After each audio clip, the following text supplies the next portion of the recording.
What's up again, YouTube? Michael coming to you here. Probably going to give you like a little rant. You know, I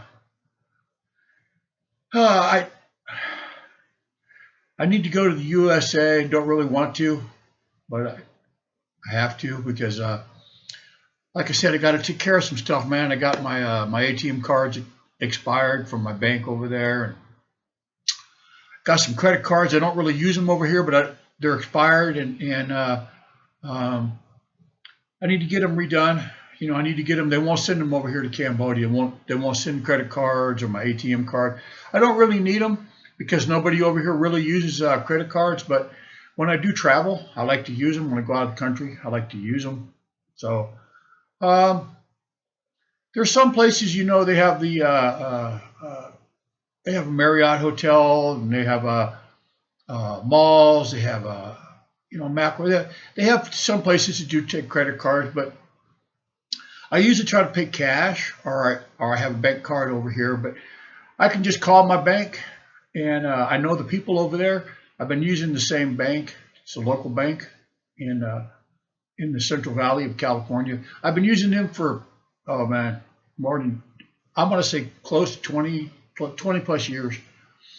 I know probably if some of the people have changed in the last few years in the main branch, but anyways, so I can just call on the phone and I can just have money wire transferred over here. But nevertheless, I need to go over there and take care of that, and then there's other little things. But with this government shutdown, I see where there's airports, right? You know, you got the TSA. People are waiting 3 and 4 hours just to get through the TSA line, and then to come to find out their flight's been canceled because there's not enough air traffic controllers. And I can't really figure out what you guys are staying over there for, man. It doesn't make any sense to me, you know. Like I said, I don't really want to go back, but I have to. I went to the grocery store today, a macro market, kind of a Costco thing. Had a basket full of stuff, man. I mean, a basket full of stuff, and it was like $100 and something.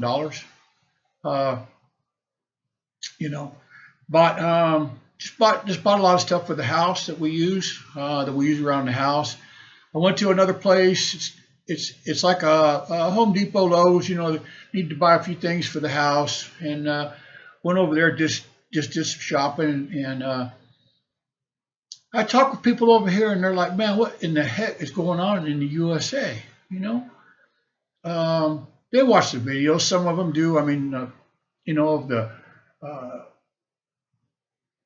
you know, these videos where people are just walking out of grocery stores and stuff, just full of food, and you got the people protesting on the street and carjacking. It's just, I'm just baffled at why people are staying there. I mean,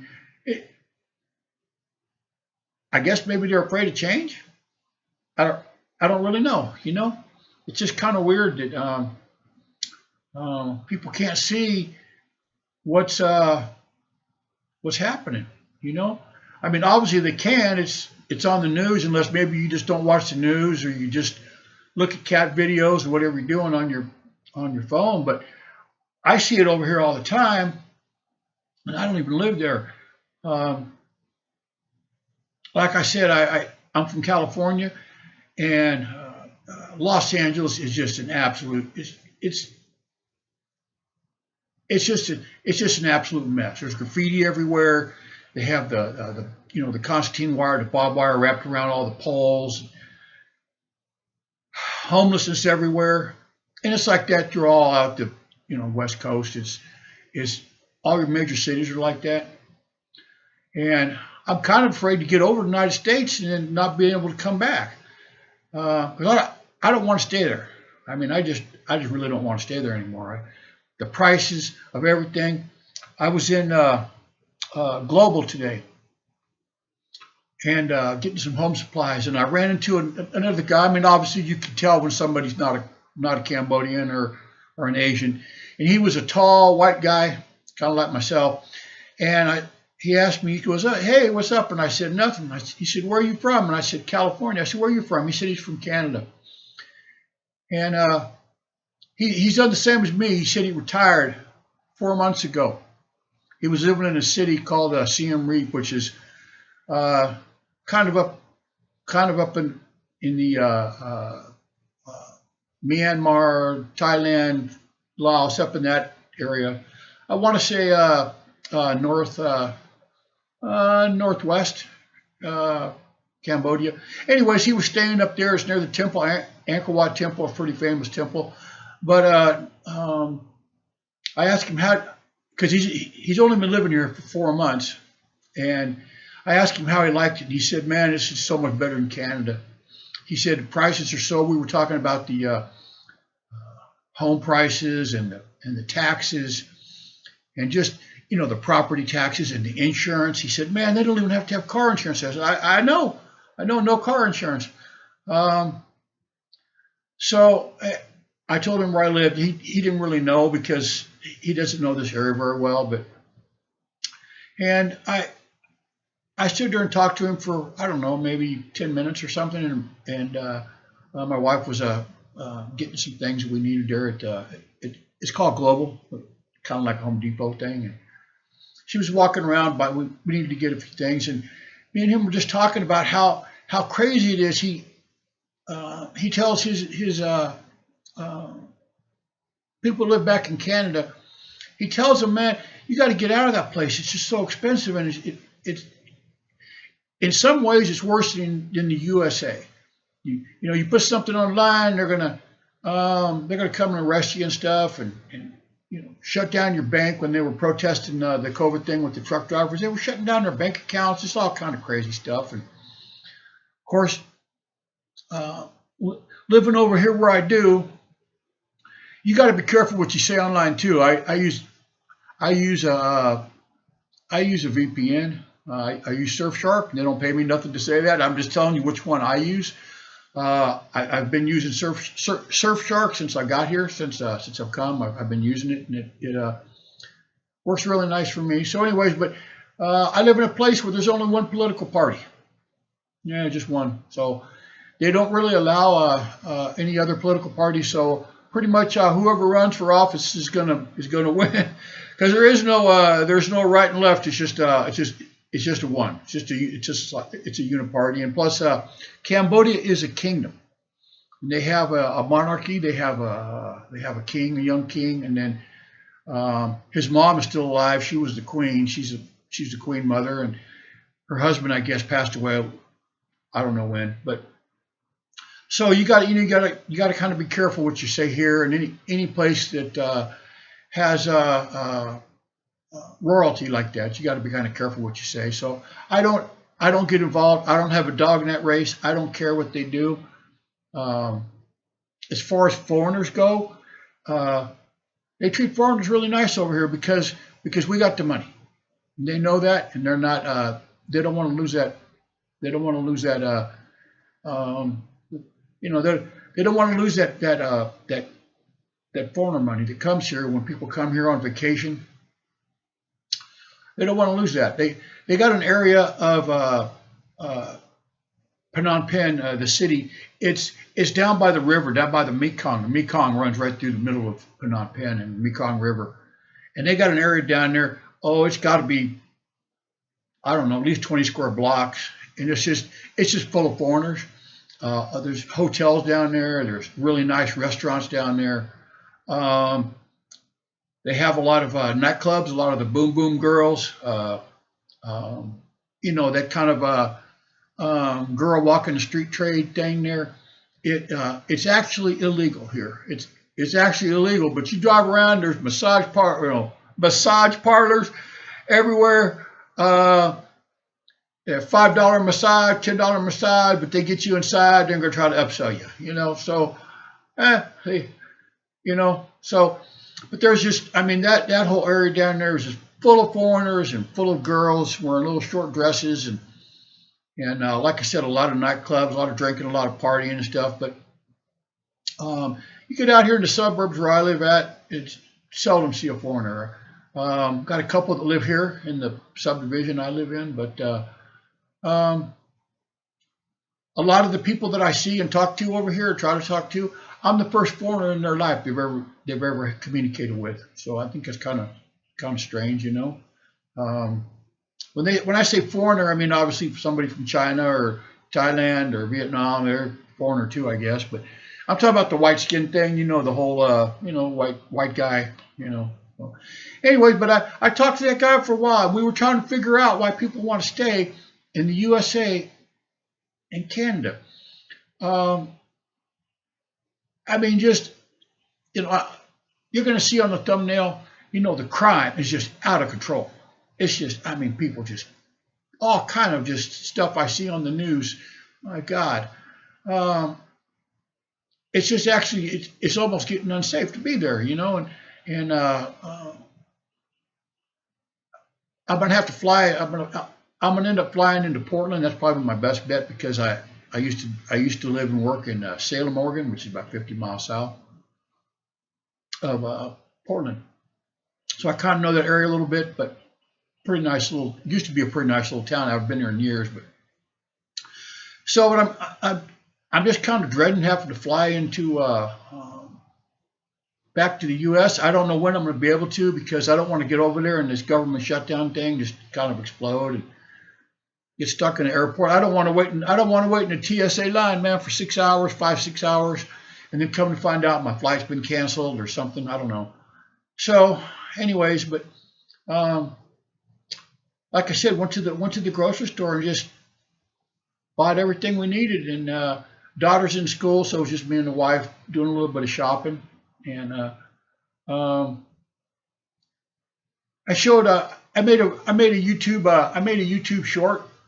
I made a YouTube short about it. I got a drawer down here. I keep a bunch of snacks upstairs. Kind of like the Pringles knockoff thing here, you know. Got 2 cans for $1.50. 2 cans for $1.50. It's 75 cents a can. I got a. I drink a lot of coffee, so I bought a bag of coffee creamer. See, it's a bag. It was like $2, I think. I bought a couple bags of that, and I bought some bread. I bought a loaf of bread. My wife don't eat too much bread. They eat a lot of rice over here, but you can see right here, man, $1. You can see it was $1 for a loaf of bread, and I just bought a lot of, you know, things upstairs, and I got stuff in the refrigerator. I just can't believe people pay that much for the groceries and stuff over there. It's just, like I said, especially, you know, now with all the high cost of living and the people getting laid off and stuff. And I mean, I think it's time for you guys just to think about getting out of here. You don't have to come to Cambodia if you don't want, but you can stay in the U.S. if you want to. I mean, it's up to you. But me and that Canadian guy, he told me his name, but I can't remember it. But we were kind of both talking. Like I said, he's only lived here for 4 months, and now he lives in Phnom Penh, which is the capital. He was living in another city, and we were kind of trying to figure out why people are staying, especially if you're retired. You know, he said, "Well, I got family." Well, they got video. You can use Telegram, or used to have Skype. They don't have that no more, but they got Telegram, and they got all these Zoom. They got all kinds of things, man. You can talk to family all you want, and your family can come see you on vacation, or you can go back to the USA if you want, see them. And like I said, you don't have to come over here. There's all kind of places to go that are just so much cheaper. Just so much cheaper to live. And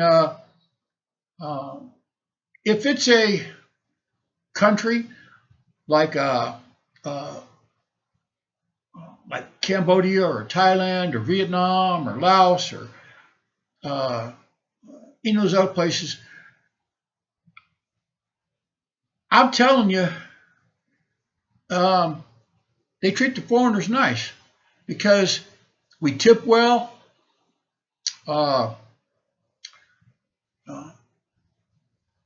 We spend money.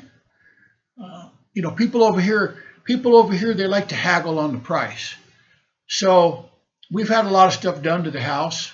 a lot of things come over here, and when people come over here and work for me, example, if they tell one Cambodian tells another one, I'll do it for 600. Well, the guy's gonna try to talk you down into doing it for 500 or whatever. I'm just using an example. If a man tells me it's $600, he knows his business. I told my wife, don't ever try to haggle him down. He knows his business. I don't want him cutting corners. I want him to do the job correctly. And tell him if he does it nice, man, I'll pay him a nice tip. I got a big old 15K big old generator downstairs, and it's a really big generator, and it's got it's auto start. 30 seconds after the power goes off, the generator just comes on automatically, and when the power comes back on, it waits 2 minutes, and then the generator shuts off. And I was having a problem with the battery, with the charging and stuff, and on a car, I mean, obviously you just take the generator, you just take the alternator off and go get it tested. But on that generator, it's a diesel, and it's got a lot of electronics in there that I don't know anything about. So I just I got a guy to come out here, and he spent the whole day, and he took the alternator off, and it was a voltage regulator inside. If you guys are maybe talking over your head there, but it was a voltage regulator inside. He took it somewhere. I don't know where he took it to, and he got it fixed. And I've had that generator now for 4 years, and so the battery needed to be changed. And he found a battery that was actually the same size. It fits in the same area where it goes, but it was actually bigger than the battery it requires for it. It was more amperage, nicer battery, and he worked here all day, and I believe it was like $150, something like that, 160. I forget now. I don't know. My wife paid him because he didn't speak any English, so he speaks Maya. But we gave him the old battery that he took with him when he could take that one in. My wife paid him cash, and she gave him a $20 tip, man. I told her, I said, he did really nice, man. He hooked the generator up. Once a week I get out there and I shut the power off on the house just to test the generator out and let it charge. Make sure everything's charged up, everything's running nice. But anyway, tipped him well, gave him something to eat while he's here. But so most people that live here, they don't have the ability to do that. So I always tip well, and then most foreigners do. We tip well, and we just take care of the people. So anyways, wherever you decide to go, chances are they're going to treat you well. So for everyone out there, at least sit down with the family, during Thanksgiving. I think Thanksgiving's coming up. Maybe they're not going to have it this year because the government shut down. I don't know.